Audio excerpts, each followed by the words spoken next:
On the island of Sodier, Thomas the tank engine was having a difficult morning.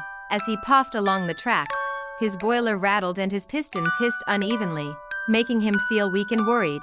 And soon Percy noticed his friend slowing down and said gently, "Thomas, you don't sound well. You must visit the steamworks before something worse happens." And though Thomas wanted to keep helping, he realized even the most useful engines sometimes need rest and repair.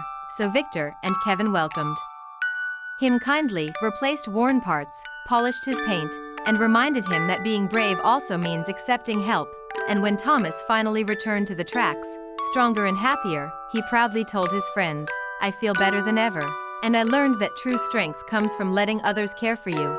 And all his friends tooted their whistles in joy, glad to have Thomas back where he belonged, chuffing along the railway with courage in his heart.